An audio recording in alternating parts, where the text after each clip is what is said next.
The scent of cinnamon and brown butter had drawn Nathaniel Cross across half his own pasture before he even realized his boots were carrying him toward the small homestead that bordered his land. The one that had sat empty for 2 years until a woman named Sarah Chan arrived that spring with a wagon full of belongings and a boy of 6 clinging to her skirts.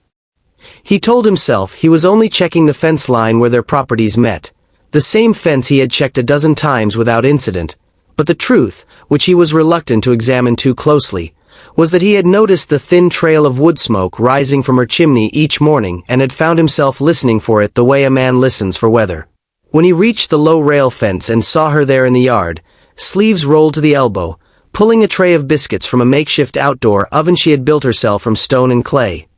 he stopped walking entirely and simply watched, struck by the quiet competence of her movements, the way she balanced the hot tray without flinching, the way her son Daniel sat nearby on an overturned bucket, watching her with the rapt attention small children reserve for the people who make their world. Feel safe. Morning, he called out, and she looked up, startled for only a moment before recovering into the careful, measured politeness of a woman who had learned not to trust strangers too quickly. She was younger than he had first guessed from a distance, with dark hair escaping its pins in the heat of the fire, and eyes that carried a wariness he recognized because he had seen its like in his own reflection more mornings than he cared to admit since his wife had passed 3 winters back. "Morning," she answered, wiping her hands on her apron, not stepping closer but not retreating either, a woman calculating distances the way people do when they have learned that safety is not something to be assumed. He gestured toward the biscuits, golden and glistening faintly with butter.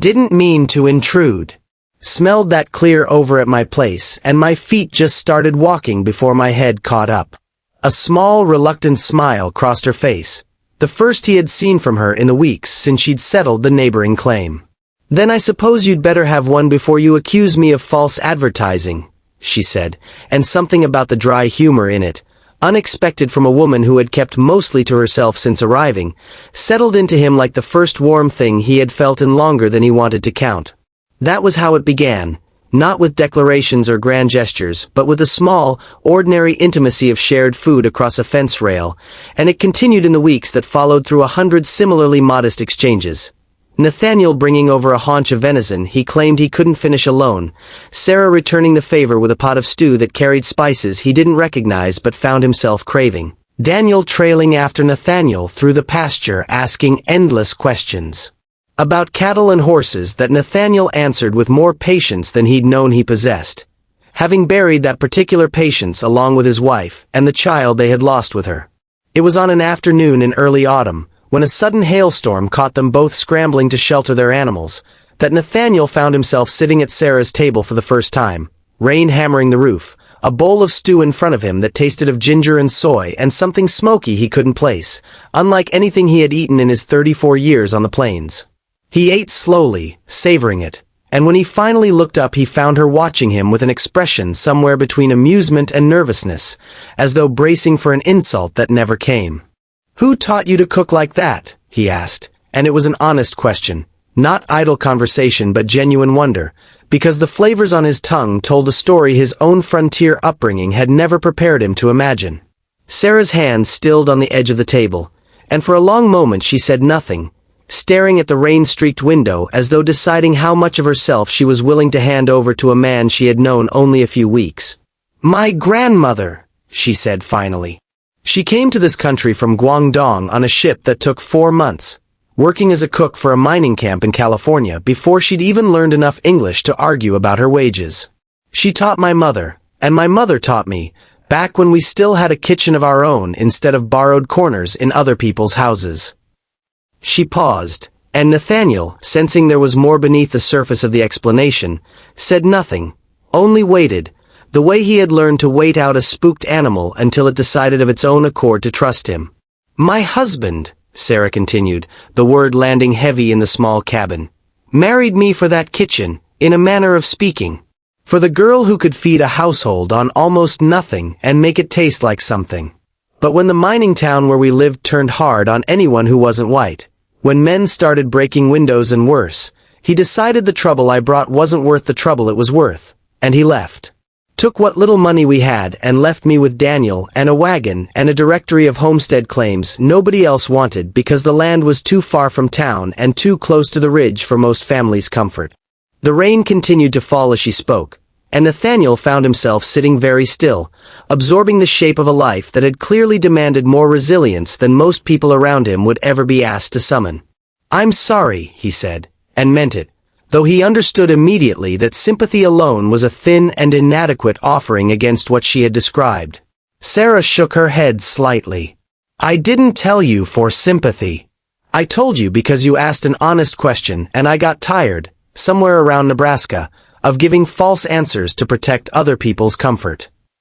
There was steel in that statement, quiet but unmistakable, and Nathaniel felt something shift in his understanding of the woman across the table, a recognition that the careful politeness he had first mistaken for shyness was, in fact, armor worn by someone who had learned the hard way which kindnesses could be trusted and which could not. "For what it's worth," he said slowly, choosing his words with more care than he usually bothered to summon, "the food's the least interesting thing about you, though it's mighty fine. What I keep noticing is that boy out there thinks the sun rises because his mother tells it to, and watching you build an oven out of stone and clay with your own 2 hands because nobody was going to build it for you, that tells me something about the kind of person you are that no biscuit could improve on."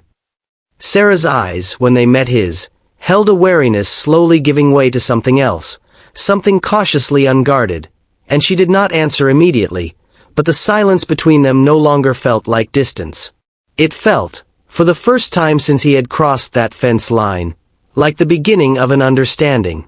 Word traveled fast in a territory as sparsely populated as theirs, and it was not long before the town's opinion of the widow on the Cross family's border property made itself known, first in murmurs at the general store, then in the pointed silences that greeted Sarah when she brought Daniel in for supplies, then finally in the outright rudeness of a shopkeeper's wife who refused to sell her flour on credit, claiming, without quite saying so directly, that she did not extend such courtesies to women of uncertain character raising a child alone with no husband in sight to yuch for her. Nathaniel heard of this from a hand on his own ranch, a young man named Pete who had witnessed the exchange and reported it back with a particular outrage of youth that has not yet learned to expect unfairness as a matter of course. Nathaniel set down the tool he had been repairing, walked directly to the barn, saddled his horse, and rode the 4 miles into town with a controlled fury he had not felt since the days following his wife's death, when grief and anger had been nearly indistinguishable in his chest. He found the shopkeeper, a heavy-set man named Wendell Pratt, behind his counter, and did not raise his voice, which somehow made the confrontation more unsettling to the handful of customers who paused to watch. "I hear my neighbor was refused credit in your store today," Nathaniel said, and Wendell, sensing the register of the moment, straightened defensively. "Ain't nothing personal, Cross. Man's got to be careful who he extends trust to, especially a woman on her own with no kin to answer for her debts."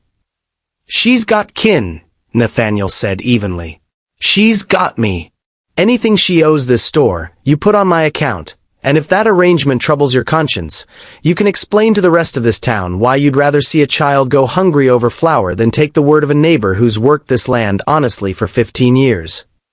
The store fell silent, and Wendell, weighing the loss of Nathaniel's considerable business against whatever prejudice had prompted his refusal, backed down with the graceless speed of a man who had never truly believed his own convictions were worth defending at cost. The story of the exchange spread through Cheyenne Crossing nearly as fast as the original slight had, and if it did not erase every whisper aimed at Sarah, it did something perhaps more important. It made plain that she was no longer entirely without protection in a town that had been prepared to treat her as though she were. When Sarah heard what had happened, she rode over that same evening, Daniel asleep against her shoulder from the jostling of the wagon, and found Nathaniel on his porch in the last light of dusk. She did not thank him immediately, and for a moment he wondered if he had overstepped, had made himself a spectacle in her defense without first asking whether she wanted defending. But when she finally spoke, her voice carried none of the wariness that had characterized their earliest exchanges.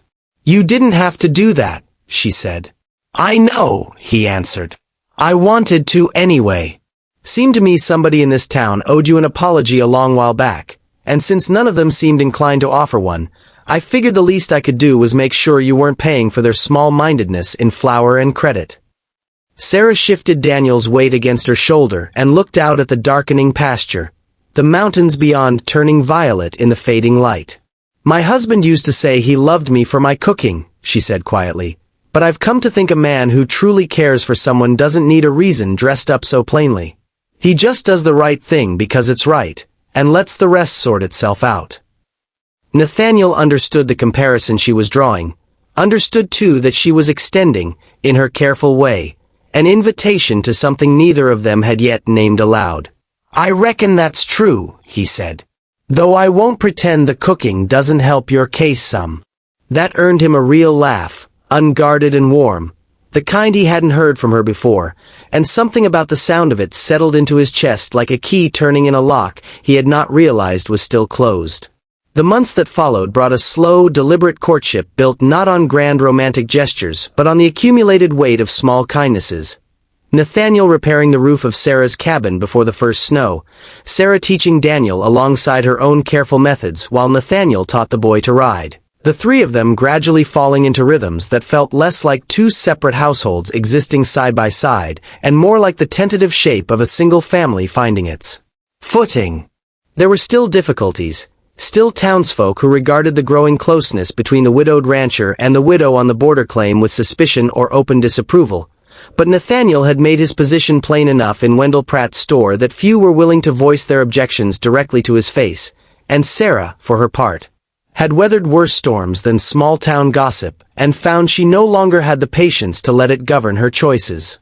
It was on a crisp evening in late autumn, nearly a year after that first hailstorm had driven Nathaniel to her table, that he asked her to marry him. Not with elaborate ceremony but in her own kitchen, where he had come to feel more at home than in his own house, while she stirred a pot of stew that filled the small room with familiar warmth. "I've been thinking," he said, and she glanced over with a small, knowing smile she had developed for the particular cadence of his voice when he was working up to something important, "that this arrangement of mine coming over here every evening and finding excuses to stay through supper has gone on long enough that folks are going to start talking regardless of whether we give them a reason, so we might as well give them a proper one." Sarah set down her spoon, studying him with an expression that held both amusement and something deeper, more vulnerable. "Is that your idea of a proposal, Nathaniel Cross?"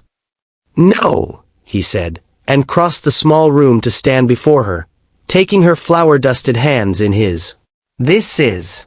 And he told her plainly, without embellishment, that he loved her, not for her cooking, though he would miss it terribly if she withheld it out of spite, but for the resilience she had shown in building a life from nothing after everything had been taken from her, for the patience and warmth she had shown his own battered heart, for the way she had made both him and her son feel that safety was still a thing worth believing in. Sarah, who had learned early in life to guard her heart against promises that too often proved hollow, found in the steadiness of his gaze and the plainness of his words something she recognized as trustworthy in a way few things had been since her grandmother's death. She said yes, and when Daniel, roused by the sound of his mother's laughter turning to happy tears, came running from the next room to ask what had happened, Nathaniel knelt down to his level and told him that if the boy would have him, he'd like very much to be his father, properly, in a way that could not be taken away by anyone's prejudice or any man's cowardice. Daniel, with the uncomplicated wisdom of children, simply hugged him tightly and asked if that meant he could keep the horse Nathaniel had let him ride, which struck both adults as answer enough. They married that winter in a small ceremony that drew a modest but genuine crowd, including, to Sarah's quiet satisfaction, several of the very townsfolk who had once regarded her with suspicion, now won over by month upon month of watching her tend her land, raise her son, and comport herself with a dignity that eventually proved harder to dismiss than the whispers had been to spread. Wendell Pratt himself sent a wedding gift of good flour, an apology dressed in practical goods rather than words, which Sarah accepted with the same graceful pragmatism she had brought to every other challenge the frontier had set before her. On their wedding night, as the two households merged formally into one, Nathaniel asked her again, half in jest,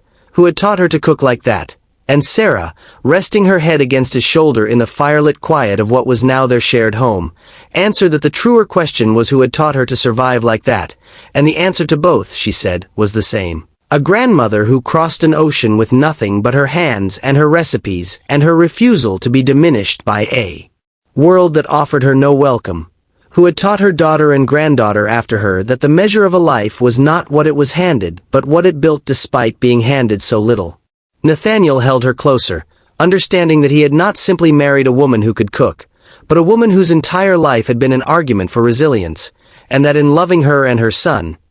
he had found his way back to a kind of home he had feared he'd lost forever the day his first wife had been buried beneath the cottonwoods on the ridge.